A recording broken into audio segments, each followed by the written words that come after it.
목요일이 참으로 기나긴 밤이었습니다. 예수님께서 제자들과 더불어서 유월절 식사를 함께 하시고 그 식사 중에 제자들의 발을 씻기시면서 내가 너희를 섬기는 것처럼 너희도 그렇게 섬기는 자가 되라. 너희는 서로 사랑하여라. 이런 말씀을 하시고 주님께서 포도주와 잔을 나누시면서 이것은 내가 너희를 위해서 주는 나의 몸, 나의 피다. 이렇게 말씀하시면서 주님이 변함없으신 사랑을 표하시는 겁니다. 그러면서 제자들이 다 자신을 떠나리라고 하시는 그 말씀을 들려주시면서도 얘들아 다시 내가 사흘 후에 살아난 다음에 갈릴리에서 다시 만나자 이렇게 예수님께서 말씀을 하시죠. 그리고 제자들 데리고 감람산으로 제자들을 데리고 떠나십니다.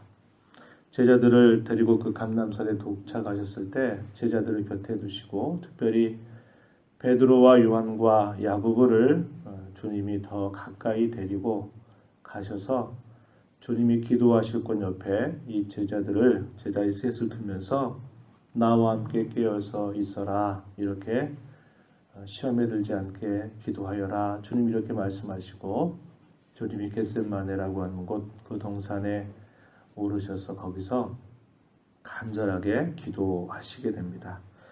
예수님께서는 공생애를 시작하시는 3년 전 예수님이 공생애를 시작하시게 된 것은 잘 아는 바와 같이 세례자 요한에 의해서 세례를 받으심으로 말미암아 그가 메시아로서 공적인 일을 시작하시고 그 일을 시작하시면서 가장 먼저 받으셨던 일이 40일 동안을 예수님께서 금식하시고 성령에 이끌려서 마귀에게 시험을 받으시게 됩니다. 그 시험을 받으시는 그 사건에서 주님은 오직 말씀에 의지하셔서 그 시험을 이겨내시면서 이제 하나님 나라의 복음을 전하고 또 병자들을 치유하고 천국의 복음을 가르치시는 일들을 지난 3년 동안 꾸준히 해오신 것입니다. 그리고 마지막 한 주간 십자가를 지시기 바로 전날 밤 바로 그 순간에 주님이 또다시 기도하시는데 그 기도가 보통이 아니고 아주 극심한 그런 시험 가운데서 드리셨던 기도임을 우리가 보게 됩니다. 그래서 예수님은 시험으로 그분의 생애를 시작하시고 십자가를 지시기 전에도 그 시험을 당하시면서 그 시험 가운데 승리하셔서 마침내 십자가를 지시게 된 겁니다. 예수님이 받으신 그 시험은 단순히 그가 받으신 그런 시험이라기보다는 메시아로서 자기 백성들을 그 죄로부터 건져주시기 위해서 받으신 그런 시험의 내용이고 그것은 주님이 더불어 세우신 그 언약 안에 있는 자기의 백성들을 대신해서 당하신 그런 시험의 내용입니다. 그 옛날 옛적에 인류의 첫 조상이었던 아담과 하와가 에덴 동산에 있을 때 이 마귀의 시험을 받아서 결국 그 시험 가운데서 범죄함을 통해서 인류의 죄와 그런 파멸을 들여오게 되었던 것과 다르게 예수님께서는 마지막 아담으로서 이 시험의 내용들을 결국 승리하시는 일을 통해서 죄 가운데 빠져있는 자기 백성들을 주님이 건져주시는 위대한 일을 하시게 되는 겁니다. 이게 바로 겟셋마네의 기도의 내용을 우리가 볼 수 있게 돼요. 히브리서 5장 7절 말씀에서는 그렇게 예수님의 이러한 강구에 대하여 말씀하시는 거죠.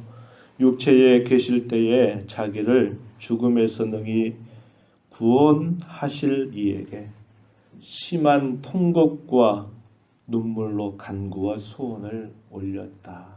그의 경건하심으로 말미암아 들으심을 받으셨다. 이렇게 말씀하십니다. 주님께서 이렇게 기도하신 것은 제2의 아담으로서 마지막 아담으로서 그 십자가를 짊어지시는 그 일을 앞두고 하신 것이기도 하지만 주님 자신이 우리에 앞서 가신 분으로서 그렇게 기도하셨던 것은 그를 따라오는 모든 사람에게 귀한 본이 되도록 하셨고 그러한 주님의 자치를 따르지 않고는 주님의 참된 제자가 될 수 없다라는 것을 보여주시는 사건이기도 하다는 것입니다. 예수님께서 기도하시는 중에 그분의 마음이 어떠하셨는가? 오늘 우리가 읽은 말씀 가운데 보면은 내 마음이 심히 고민하여 죽게 되었다 이렇게 말씀하십니다.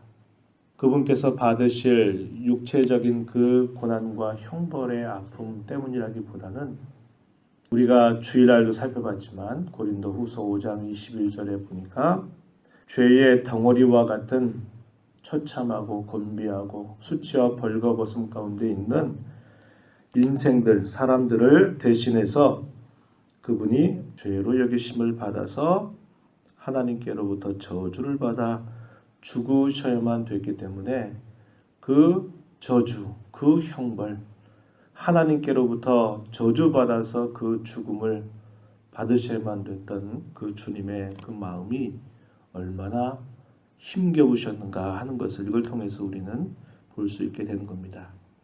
기도하셨던 내용은 우리가 잘 아는 내용이죠. 36절 보니까 아빠, 아버지요. 아빠. 우리 주님만이 사용하셨던 표현입니다. 아빠. 우리말하고 아주 비슷하죠. 아빠. 아버지를 부르는 아주 가깝고 친숙한 그런 표현으로 아빠, 아버지요 할 수만 있거든 이 잔을 내게서 옮기시옵소서. 그러나 나의 원이 아니라 아버지의 원대로 되게 하시옵소서. 이렇게 예수님이 간곡하게 기도하시는 겁니다. 자신을 끊임없이 죽기까지 죽는 순간까지도 자신을 오직 그 주님의 그 하나님의 뜻과 그 마음에 복종하시기 위하여서 이렇게 간곡하게 기도하시는 그런 주님의 모습을 보여주시는 거죠.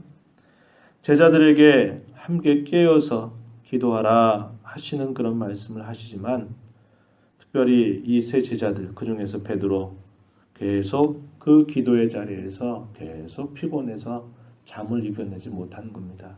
주님께서 이렇게 말씀하세요. 시몬아 자느냐? 내가 1시간도 깨어있을 수 없더냐? 시험에 들지 않게 깨어있어 기도하라. 이렇게 주님께서 말씀하셔요. 1시간도 깨어있을 수 없더냐? 깨어 기도하라. 이렇게 주님 말씀하신 것은 주님을 위한 것이라기보다는 그에게 하셨던 말씀이죠. 제자들에게 하셨던 말씀이에요. 너희가 다 나를 버리라고 하시는 주님의 그 말씀을 이미 하시면서 깨어 기도해야 된다. 이렇게 주님께서 말씀을 하시건만 제자들은 그 피곤함 그리고 그들의 어떤 마음을 어떻게 할 줄 몰라서 이렇게 저렇게 마음을 잡지 못하고 기도하지 못하는 그들의 모습을 보이고 마는 것입니다. 40절 하반절을 보면 그들이 예수께 무엇으로 대답할 줄 알지 못하더라.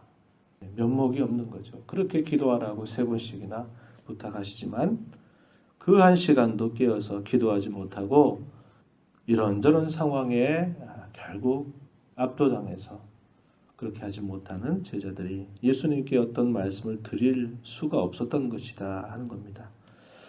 이런 일과 더불어서 이제 유다가 종교 지도자들을 데리고 무리들을 이끌고서 서로 약속된 군우를 짜고 내가 입맞추는 그분이 바로 곧 예수다. 그를 잡아 데리고 가라. 이렇게 서로 약속을 하고는 그 무리들이 왔을 때 베드로가 어떻게 합니까? 칼을 빼가지고 그 칼로 제사장의 종의 귀를 칩니다. 떨어뜨리죠. 예수님 어떻게 하셔요?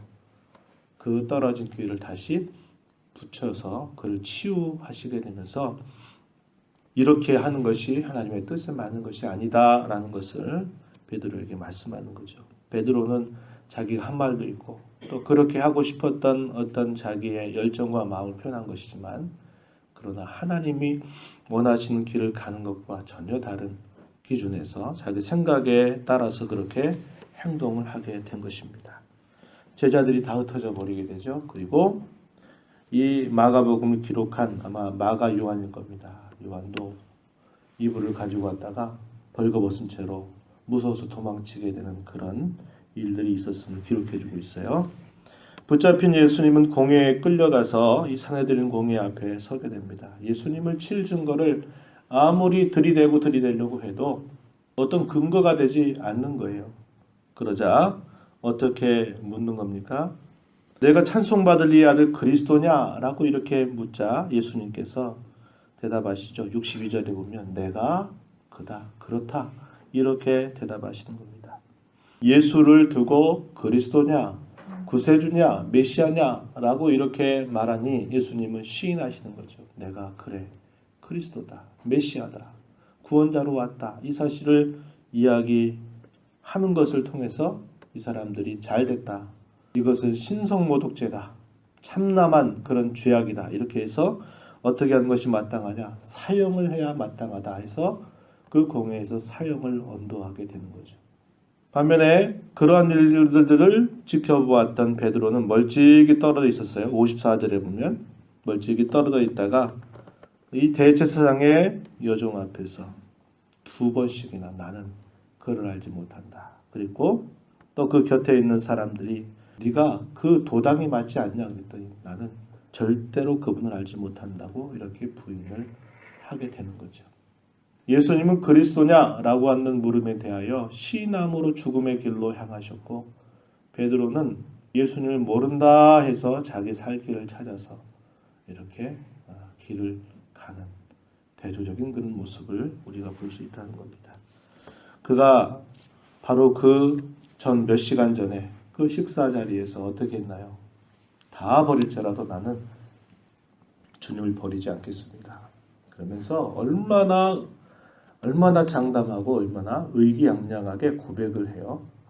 그런데 막상 주어진 현실 앞에서는 그냥 무너져 버리게 된 겁니다. 영적인 전쟁터 바깥에서 나는 잘할 수 있다. 나는 이 싸움에서 능히 이긴다. 다른 사람은 몰라도 나는 승리할 수 있다. 라고 장담하는 건 누구나 할 수 있어요. 그런데 영적인 치열한 접전의 현장에 딱 들어갔을 때 아무것도 아닌 거죠. 전에 그런 이야기를 드렸습니다. 이걸 이야기하면서 마치 연기와도 같다 이랬어요. 연기가 우리 앞에 딱 이렇게 있으면 이 연기를 딱 두고 그냥 바람만 훅 불면은 앞에 있는 연기들이 어떻게 되나요? 힘쓸 것도 없어요. 훅 하는 순간 연기들이 싹 사라져 버리는 것처럼 베드로가 그러한 모습이었다는 거예요.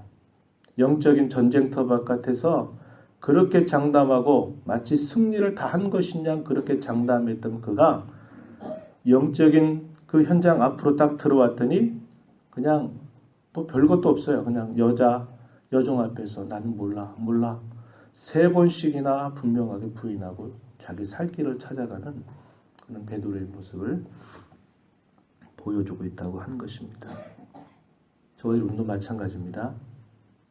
주께서 우리에게 말씀하신 것처럼 주님을 따라가는 길은 내가 무엇인가 내 의지로 내 힘으로 내 경험으로 내가 할 수 있다 생각하면 그건 주님의 길과 다른 길입니다. 우리가 주님을 따라갈 수 있는 길은 그분 앞에 서서 그분 앞에 우리의 자신의 연약함과 부족함을 깨우치면서 기도하고 그 기도하는 일을 통해서 우리 자신을 끊임없이 부인하는 일이 아니고서는 주님을 따르는 제자된 놀이를 행할 수 없는 것이 베드로도 마찬가지고 오늘을 살아가는 저와 여러분도 마찬가지임을 우리는 배우게 됩니다. 그래서 우리가 주님을 사랑한다 고백하죠. 주님을 사랑하고 그 주님을 따라가는 길은 끊임없이 우리의 그 못된 자아를 함께 죽이고 기도함으로 그분의 뜻이 온전히 내 뜻이 되고 그분이 원하시는 것이 내 기대와 바람이 되고 그분이 행하신 그것이 내 삶의 그런 순종과 결단으로 드러날 때 그것이 진정한 도리임을 우리가 배우게 된다 하는 겁니다. 베드로 사도는 우리가 읽었던 지난번 베드로 전서 5장 8절에서 그렇게 말해요. 근신하라 깨어라 너희 대적 마귀가 우는 사자같이 두루다니며 삼킬 자를 찾는다. 베드로는 이 순간을 평생 나도 잊을 수가 없는 거예요. 그래서 그의 사랑하는 성도들에게 근신하여 깨어라 기도해라 이렇게 간곡하게 이야기하는 것입니다. 그 사도의 권면은 오늘 저와 여러분을 향한 그런 간곡한 권면의 내용이기도 하다는 겁니다. 이 새벽 시간에 주님 앞에 나오신 여러분들이 이러한 주님의 은혜를 기억하고 또 주님 앞에 대하였던 베드로를 위시해서 모든 제자들의 모습을 보면서 내가 어떻게 주님을 따라가야 될 것인가를 깊이 생각하고 영적인 무장을 통해서 참된 주님의 제자다움으로 거듭나게 되는 모두가 되기를 바랍니다. 하나님 아버지 감사합니다. 이 새벽 시간도 저희들을 주께로 인도하여 주셔서 함께 주님이 전전전 이때에 저희들을 대신해서 저희들을 위하여서 십자가로 향하시는 그 걸음을 하나하나 살펴가고 있습니다. 그러한 모습 속에 변함없으신 우리 주님의 사랑, 하나님의 뜻을 향한 변함없는 철저한 주님의 순종, 그러나 주님을 대하는 제자들의 그러한 불순종과 거역과 배반, 이러한 것들을 살펴보면서 오늘 저희들의 모습을 다시 한번 돌아봅니다. 하나님의 은혜를 기억하면서 주님을 사랑한다고 고백하는 저희들이 어떻게 주님을 사랑해야 될지를 잘 마음에 기억하고 참된 제자다운 그런 도리로 남은 생에 살아가게 하시고 무엇보다도 영적인 그러한 일들에 있어서 깨어 근신하는 자로 살아가며 끊임없이 자신들을 부인하며 그리스도의 뜻으로 채워가는 저희들의 모습이 되도록 인도하여 주옵소서. 은혜의 보좌 앞에 나와 강건한 모든 심령들에게 풍성한 은혜를 더하시고 오늘도 주님과 동행하는 복된 삶을 살게 하옵소서. 예수님의 귀하신 이름으로 기도하옵나이다. 아멘.